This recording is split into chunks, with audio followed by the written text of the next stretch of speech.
So I'm delighted to welcome you to this presentation on family support policy and practice, a multidimensional, conceptual and developmental approach to promoting equality. This presentation deliberates on the conceptualization and development of family support across systems, sectors and disciplines, and proposes a multi-level model which is well placed to promote equality. It also provides a framework for analysing and developing family support, highlighting some of the inherent challenges. We hope that our presentation will provide a foundational understanding of family support as we have conceptualised it, really setting the scene for the conference where our invited presenters will focus on various aspects of supporting family and family members. So we begin with the recognition that families are diverse in form and in their circumstances, with their experiences really shaped by cultural, economic and social contexts, as has already been highlighted by Helen. The range and scope of support and assistance must therefore then also be considerate of these factors. And we suggest that consideration should also be given to ways in which gender and social inequalities are related to the fulfilment of parental duties, the organisation of social services, and wider social inclusion and justice concerns. So just, I suppose, briefly to put family and family life in context, we know that many children, parents and families, I'm going to move this slightly, give myself some room. Okay, sorry. So to put family and family life in context, we know that children, parents and families across Europe and beyond are navigating significant social and economic adversity and health and welfare risks. Such challenges have been proliferated and intensified since the pandemic and recovery from it, and have also been impacted by war and by inflation. You're all familiar with the particular issues that are facing families in Ireland and across Europe today. For example, this includes the increased cost of living and household poverty, a lack of housing and of good quality housing, long waiting lists and inadequate service provision, particularly in the areas of mental health and disability, and for migrant families who have been displaced and living in temporary accommodation with little security or knowledge as to what the future holds, and so on. They're just some examples. And along with these, we know that technological transformations have contributed to an ever increasing and changing array of risks for young people in particular. Consequently, there's an ongoing and pressing need to support families in these circumstances, with their diverse range of needs. We describe this support to families comprehensively as including the mobilisation and provision of resources and support, not merely corrective actions, and recognise the spectrum of resources and supports from the informal to the semi-formal and the formal. We also highlight timely and enabling support as opposed to responding to crises, late intervention, and with a key focus on participatory ethos, which we'll come back to later in the session. Major social change and social risks provoke questions in relation to social welfare, inequality, and inclusion. And associated questions concern the nature of cost-effective and socially just provision of services. However, across Europe, in Ireland and further afield, governments hold diverse political persuasions about social policy, about family policy and children's rights, and inhabit differentiated and complex socio-economic, political and institutional contexts. And these all contribute and influence approaches to and configurations of family support. This presentation and the framework that we present is based on work Harriet, Angela and I undertook as part of EuroFamNet. This is a funded network of academics, policymakers and practitioners who worked on establishing a progressive agenda for family support, research, policy and practice, all of which has significance for the Irish context, but also the broader European context and even further afield globally. At the outset, this network adopted a position that recognised children's rights, family welfare and social justice rationales for family support. And the network also endorsed an evidence-based approach to policy and practice, recognising the importance of multidisciplinary research, methodology plurality, and stakeholder expertise, critically including practitioners, managers, children, young people, parents, families. The working group we led, Working Group 2, was charged with constructing conceptual and analytical frameworks to inform family support, research, policy, and practice agendas. And so to inform our work, we completed 3 scoping studies in parallel to examine how family support was understood, developed, and delivered across Europe, and also to examine the policies and approaches adopted by international and European intergovernment treaties and agreements. The first study we undertook was an extensive academic literature review that examined issues, research, and analysis about how formal family and parenting support has been conceptualised, developed, and delivered. A second study examined European and international policy frameworks concerning rights to and provisions for family and parenting support. It focused on human rights, children's rights, family policy, and social policy, and considered how prominent treaties and directives and recommendations adopted by the United Nations, the Council of Europe, and the European Union conceptualised the key components of state support and services. And the third study surveyed national developments in family and parenting support amongst 27 European countries which were members of the network. And the survey asked about social trends, policy arrangements, and reforms across those 27 countries, focusing on family support provisions, looking at innovations, and highlighting challenges.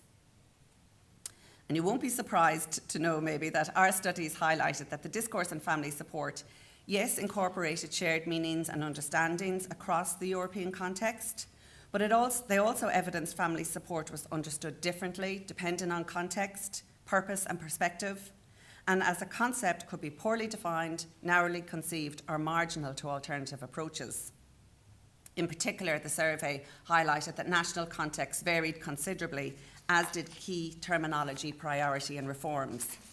However, it also highlighted that common concerns focused on levels of unmet need, inadequate and fragmented provision, and common innovations sought to improve access to a broad range of provision to improve outcomes, to enhance parental capabilities, and to reduce social disadvantage.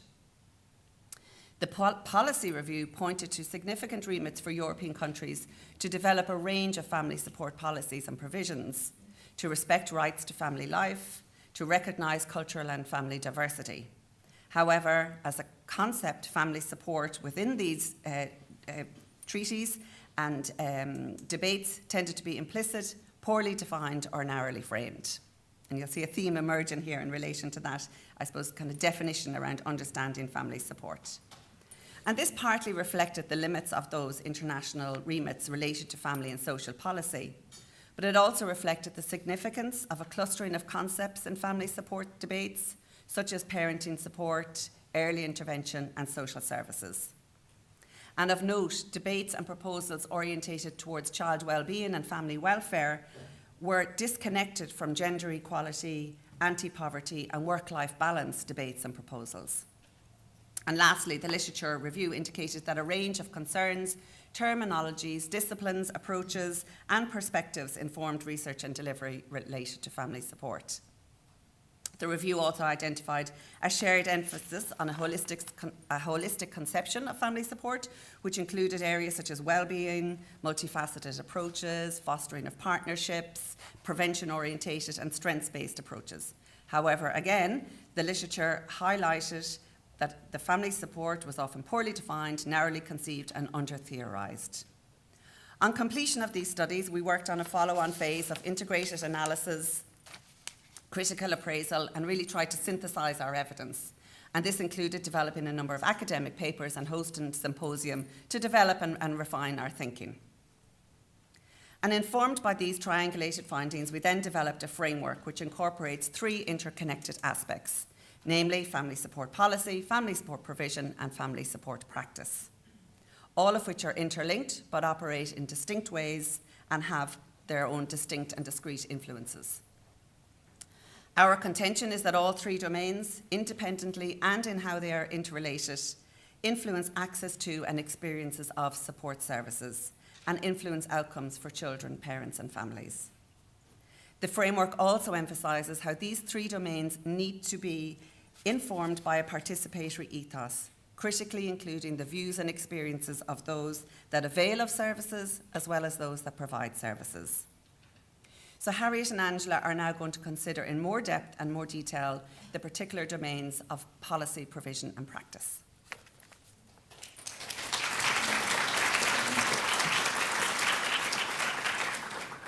Thank you, Carmel. Good morning, everyone. It's a pleasure to be here at this UNESCO Centre's 11th biannual conference on family support, and I'm really looking forward to our full and exciting programme that we have ahead of us.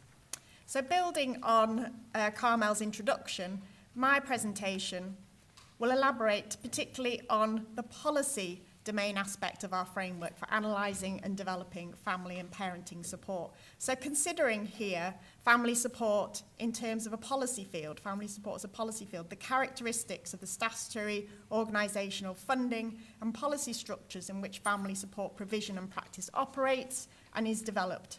And also thinking about family support in terms of paradigms, the fundamental and pervasive influence of values, norms, ideological perspectives in framing understandings of family support and the scope of formal family supports and the nature, the desirable nature of child-family state relationships. To explore these issues, I'm going to draw on our review of international and European children's rights and European social policy frameworks. And in our report, we develop a much more extensive analysis of this than I'm going to focus on today. But I'm particularly going to highlight the ways that some selective frameworks, particularly prominent frameworks, can be seen as important building blocks for establishing a comprehensive family support reform agenda across European countries. And in a way, this is a hopeful message. We have these established intergovernmental European and international frameworks from which to build and take forward national level advancements. But there's significant limitations and challenges in pursuing and securing national level advancements as well, and I'll illustrate some of these by drawing on the UK context. So first of all, as will be very familiar to all in the room, children's rights perspectives have fundamentally prompted an array of family-focused and social policy, social rights reforms, and have particularly been advanced by the United Nations Convention on the Rights of the Child, but also associated and wider international children's rights actions, as well as wider human rights instruments and governance and actions, particularly related to women's rights, disability rights, migrants' rights, for example. Fundamentally, the Convention on the Rights of the Child recognises the equal worth and human rights of all children and advocates for children to grow up in families and societies that promote and recognise their potential, well-being, dignity and equal rights. And the Convention of the Rights of Child recognise children as children in their own right with evolving capacities as decision-making agents. It stresses not only the duties of parents and families and communities, but fundamentally the duties of nation-states to safeguard and promote children's rights. In this context, there have been some significant children's rights-orientated family support developments in the UK context. But there's also major debates about the role of the state in relation to children's rights, and particularly intervention into what is more pervasively viewed as the private sphere of family life and parental responsibilities. So in these regards, we actually see significant differences between the four nations of the UK in relation to children's rights. So here we have some really significant and progressive developments in terms of children's rights reforms. We actually see the incorporation of the Convention of the Rights of Child being placed into Welsh and Scottish law. The UN Convention on the Rights of the Child Bill, recently passed in Scotland, will come into force next month, for example. And these fundamentally advance children's rights as a policy field and policy paradigm, incorporating, for example, children's rights impact assessments as an embedded feature of the social policy making process and a duty to take due regard of across government departments and agencies. Another implication of these legal reforms is the introduction in Wales and Scotland of a ban on corporate punishment in all settings, including in the family and in relation to parenting practices. And fundamentally, this stronger legal basis for children's rights is giving further impetus to multidimensional national strategies promoting social rights for children and families to family and parenting support in practical and service-based terms through things, for example, like the renewed child poverty reduction plans and investment in reforms and initiatives to reduce risks and levels of child poverty in Scotland and Wales, and Scotland's Get It Right for Every Child framework of child wellbeing targets and service reforms and investment developments. However, in other respects, UK social policies reflect a dominant neoliberal agenda of limited state support for families with children and an emphasis on the primary duties of parents for children, particularly pursued by the current UK government. And these proactively restrict children's rights and social rights, fueling increased childhood risks and inequalities as a consequence. An example of this is the cutbacks to and changes in financial and state welfare support for families with children, whereby a report published last week by the Institute for Fiscal Studies calculated that through these measures, family households with children have seen reductions in their overall household income or household income from these sources in average terms by £2,500 a year. And actually, the poorer families have seen greater reductions in their household incomes, with a single-parent household with 2 children with an average level of earnings around £35,000 a year has seen a fall in household incomes from these sources of £5,500 per annum. In addition, the UK local government funding for local authority and early help family support services fell by £1.9 billion, according to official public spending data, from 2010 to 2022, reducing the capacity to pursue preventative and supportive approaches to family support and early intervention, and increasing levels of unmet and escalating needs. Further, a prominent feature of neoconservative policy paradigms is to endorse an emphasis on children's rights, looking at distinctive and discrete aspects of children's rights, or orientated in the child welfare field towards excessive, time-limited and punitive family interventions and child rescue orientations, rather than a more preventative and enabling family support approach, as well as not taking forward social policy programs to reduce poverty and structural inequalities. Then another key building block that we particularly highlighted and critically reviewed in our report of European children's rights initiatives was initiatives taken forward by the Council of Europe, a whole range of initiatives, but particularly their 2006 recommendation on the support for policies for positive parenting and for parenting support. This particularly endorsed a comprehensive view of national strategies and policy frameworks around parenting support and has wide-ranging implications. It's in need of updating, and there's some limitations, and there's a weak implementation structure supporting this recommendation. However, it has wide-ranging implications. The framework endorses the notion of positive parenting, an ethos of nurturing and non-violent parenting and caring relationships that recognise and promotes children's rights, but also recognises the plurality of parenting cultures and family norms.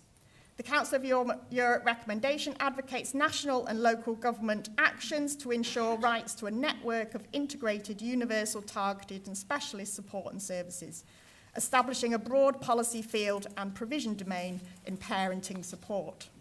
It firmly calls for these to be developed and delivered in partnership with parents, young people and communities, and the voluntary and community sector with its community-based and targeted needs roots. It goes beyond a narrow focus on parenting support as discrete or high-threshold interventions and service measures to recognise family and parenting support as meeting universal as well as targeted needs, and as incorporating a practice paradigm based on collaborative, strengths-based practice and ways of working with families, which we're going to hear more about shortly. Emphasis is placed, therefore, on broad parenting support measures, supplemented by broader family support, gender equality, and social right measures, developing family and parenting support as a policy field and policy paradigm, ensuring governmental and institutional leadership, investment, coordination, and evaluation to drive continuous developments responding to changing and diverse needs. Several European countries have introduced national-level positive parenting and parenting support strategies, and Angela will refer to the Malta case in this regard shortly. In the UK context today, however, this illustrates a tension between more narrowly framed and punitive parenting policy frameworks and discourses versus this more extensive children's rights and social rights approach. For example, an evidence emphasis on investing in parenting interventions targeted at problematized and stigmatized parents and groups is currently a prominent feature of UK government initiatives, which contributes to social othering and inequalities versus what's often happening and being promoted at the local level of local authorities, where we see the pursuit of more extensive multidimensional and multimodal family and parenting support and early help strategies and service reforms, albeit local authorities are limited in their scope to extend social rights and to address gaps in the social safety net, as social security is a more centralised policy function. And then lastly, looking at the European Union, we see a number of social policy agendas related to family and children that are significant and very much informing advancements in family support and social policy as well. This includes an emphasis on child-centred social investment strategies, a gender equality lens, work-family balance reforms, and strengthening social rights, although we are critical of contradictory EU social policy agendas and limitations in the EU policy frameworks in our reports and publications as well. So thinking about the 2013 Investing in Children strategy, this provides a very poignant framework of three pillars to social investments and social rights for children, incorporating, for example, access to adequate resources, defined broadly in terms of access to financial resources, state welfare housing, for example, decent wages, decent working conditions, access to affordable and quality services, not just in terms of childcare, which is a key emphasis at the moment, perhaps in terms of access anyway, not so much affordable and quality services in terms of UK government reforms, but also family and parenting support. And thirdly, rights to participation and influence in decision-making regarding child and family support provisions and services on the part of children, parents and families themselves. So importance is being given here to a comprehensive set of developments in family and child support as a policy field, such as via legal formal rights and entitlements, embedding an effective system of coordination and collaboration, and developing evidence-informed conversations and policy developments and sustainable funding systems. And then in the post-pandemic context, with rising needs and further public spending cuts, the EU 2021 Child Guarantee Recommendation and Action Plan is highly significant. This emphasises the need to strengthen legal provision and in legal provision and delivery terms, a child guarantee to ensure access to essential services in terms of social welfare services, childcare, education support and housing, for example. And utilised in the UK context with our current general election campaign, there's a major campaign calling for an essentials guarantee for children and in terms of addressing the gaps and in our social safety net, for example. Debates about family-friendly policies are also really significant and occur within the context of gender inequality and work-family balance policies. And here, UNICEF's 2019 conception of family-friendly policies, which has been advanced by the EU's Directive on Work-Life Balance, is another poignant framework where it talks about family-friendly policies as a policy framework and set of strategies that provides three essential resources needed by parents and caregivers for children: time, material resources, and services.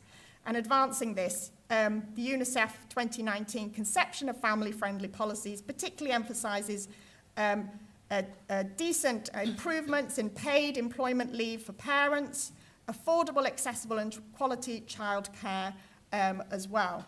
And the 2019 Directive on Work-Life Balance takes this forward in terms of flexible working rights for parents and more broadly carers, in terms of advancements in paid parental leaves and in terms of individual parents' rights to parental leave.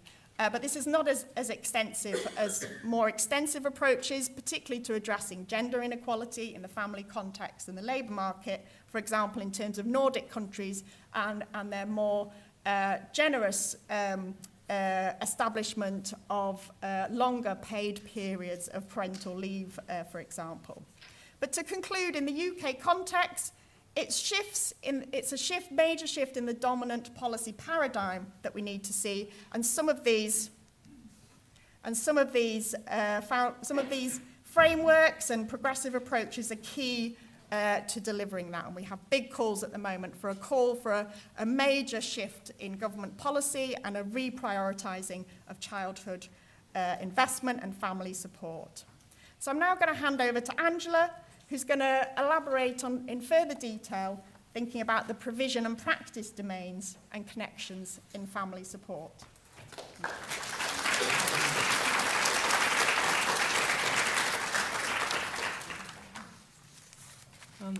Thank you, Harriet. Good morning. It's a real pleasure for me to be here at the UNESCO Center for Child and Family Studies. I come from a Child and Family department, and I'm really happy to be here and to strengthen the bond with the center.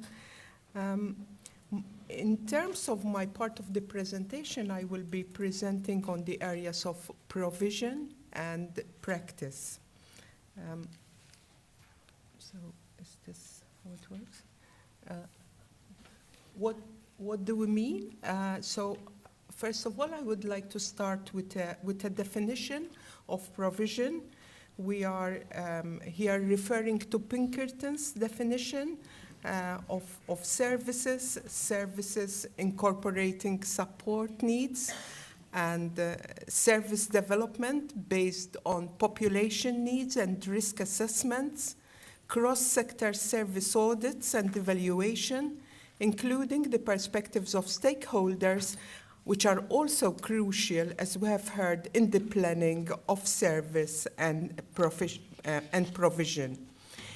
In light of the above, in 2015, Daly points out that there is a dearth of information and research on what provisions are in place across countries and how similar services are being developed and implemented, and what outcomes and benefits of service engagement are. This remains to be a gap in the literature. In our compendium of case studies across 27 European countries, which we have, Carmel has already referred to, we have tried to shed light on the development and implementation of regional and local service strategies. However, it emerged from our work that the services are still in need of significant development. Audits and evaluations and the perspectives of stakeholders did not always feature in the reports, and more in-depth research is needed to get a more nuanced picture of service provision across Europe.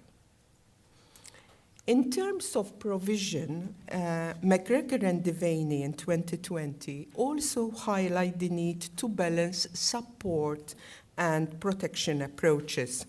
If you see the figure there, the authors present a model which emphasizes the fluidity needed in systems of protection, support, and supportive protection, which has to respond to the complexities and changing needs of need and risk in families' lives over time. This model adds value in two key areas. It usefully focuses attention to families in the middle and their need for supportive as well as productive responses. And it brings also informal support networks, level 1A, into the frame of analysis, acknowledging the role of family, wider kin, and the community at large. Another important aspect of provision is that of that services being delivered in a coordinated and holistic way.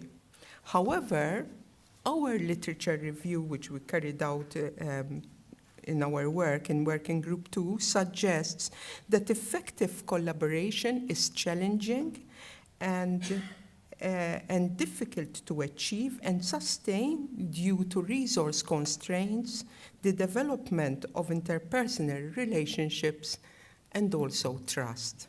And I want to give an example of resource constraints from our work in Malta. a pilot study with parents during the perinatal period, which I am leading as part of the positive parenting strategy, is that of supporting parents during the perinatal period, and especially those who are experiencing mental health difficulties and also distress in their couple relationship. The pilot study taught us hard lessons in terms of resource constraints. Despite our work with the various professions and with parents during the perinatal periods, the midwives working on the ground complained that they were already stretched to help us with recruitment when we were about to start. The share of foreign-born children is increasing in Europe, and Malta had the highest increase in 2021 when we were about to start the pilot study. It stood at 22%. We therefore had to support the midwives by employing recruiters. And this is going to have implications for how screening in mental health and relationship difficulties for both parents will take place once these measures are implemented for all parents. On a positive note, we also discovered that the parents who need support can receive it online and wished to do so. This wasn't being carried out just about when during the COVID, at the end of the COVID period. And therefore, we don't have to take spaces within our hospital for therapy to take place. Moreover, the collaboration between the perinatal mental health service and Positive Parenting Malta, which is within the Ministry for Children's Rights and Social Policy, is proving to be crucial for the implementation of services that we are trying to offer, even for those parents who are experiencing relationship difficulties. This is a WHO recommendation that it is the best time, transition to parenthood is the best time to offer support for relationship difficulties. Let me now turn on to practice. The practice domain constitutes the front line of family support. The distinctive nature of family support as a professional practice paradigm is often a neglected aspect of family support. Practitioners connect the policy, legal, theoretical, and welfare systems to children, young people, parents, and families. They interpret and present the relevant information, policies, services, and systems. Practitioners working with children and families are expected to work in a value-based, transdisciplinary manner, and with many inherent challenges, as it can become fragmented and even hierarchical, making it counterproductive. An increasing body of knowledge points out that collaborative relationships characterized by an empathic stance on the part of practitioners toward service users are critical for building a good therapeutic alliance. Such an alliance is crucial and determines the experience that the family has and whether the family will engage, as well as the outcome. At the same time, as Dr. Maher said this morning, this work is not easy. We have to keep in mind that practitioners may need support too, especially when working with trauma and they cannot, the containment of the emotional feelings that they have to process themselves together with the family in front of them. And we must remember that practitioners too need our support. I'll speak about that in more detail later. Another important aspect of practice is that of adopting a strengths-based approach. We must recognize and build on the individual, parental, and family motivations, strengths, and assets, rather than imposing our own values, and as Per Jensen from Norway would say, colonize families. Holistic practice is also important. This takes into account the interconnected support needs of children and parents, including the practical, financial, advisory, and therapeutic needs. The need to move beyond fragmented ways of working is important in order not to fall into the trap, psychologists can do that, therapists, of psychologizing and even medicalizing poverty and racism.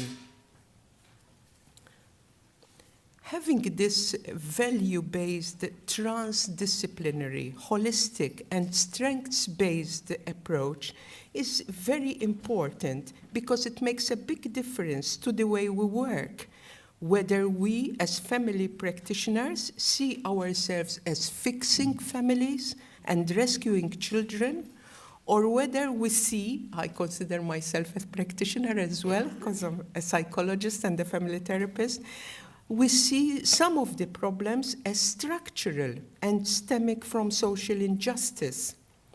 The importance of the values of equity and social justice to improve and equalize children and families' living conditions and life chances is fundamental in our work as practitioners, irrespective of the ideological beliefs of the people in government.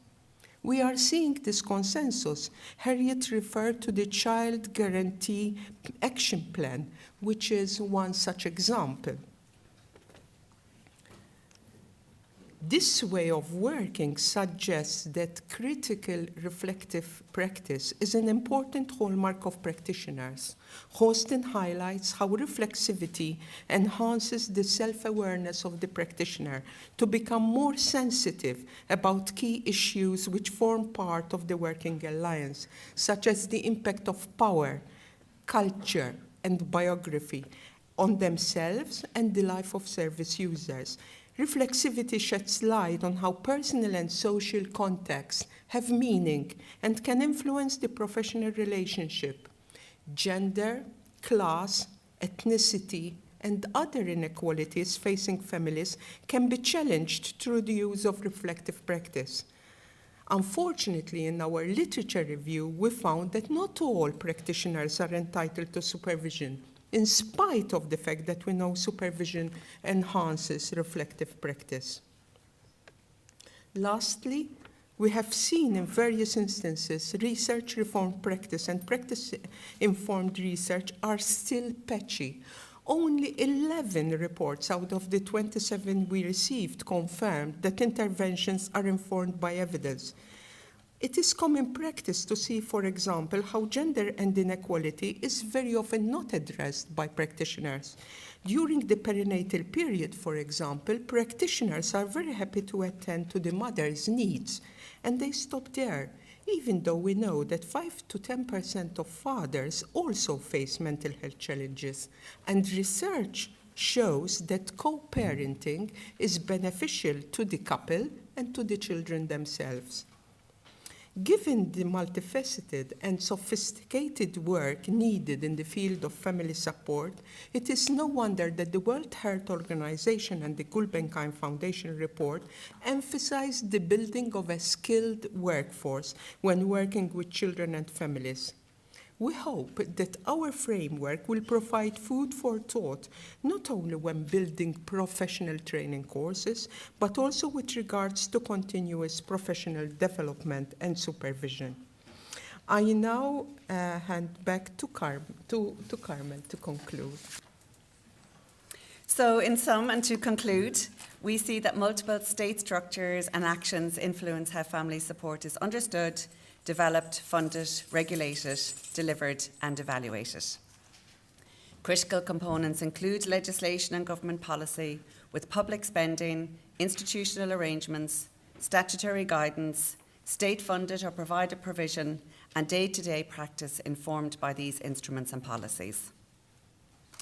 Our conception of family support incorporates a wide range of resource-based and service-based provision as measures to enhance capabilities and welfare of children, parents and families. We stress that family support services must be developed as part of a strategically managed approach, with support needs and service developments based on systematic population need and risk assessment, cross-sectoral service audits, planning and evaluation, rigorous research and stakeholder perspectives. This includes an explicit position about what family and parenting support mean, the scope of provision and what policies and services aim to achieve. And it critically includes a coordinated and integrated cross-sectoral and interdisciplinary approach. As Angela highlighted, the practice domain is an important interface for children and families and their engagement with state support and services. It's the interface through which the policies and provisions are interpreted and delivered into homes around the country. Our scoping studies indicated the significance of this domain in general, and particularly the distinctive nature and characteristics of family support as a professional practice paradigm. Consideration of a professional ethos, specific competencies and skills, and the nature of the provider and service user relationship and collaborations are other critical issues in the development and delivery of family support. In order to promote and deliver high-quality family support for families and society, those involved in the development, delivery and receipt of family support must play and be supported to play a central role in considering the issues, the influences and challenges that manifest at the level of policy, provision and practice. And in doing so, all three domains and levels of family support must be considered in an integrated way and included when formulating a comprehensive, coherent and collaborative reform agenda for family support. Critically, this formulation must incorporate a meaningful participatory ethos to ensure that the supports provided are appropriate to the diverse needs of families, are practicable, resourced and delivered by a high-quality workforce. So we thank you for your time and we're interested in hearing your comments and questions.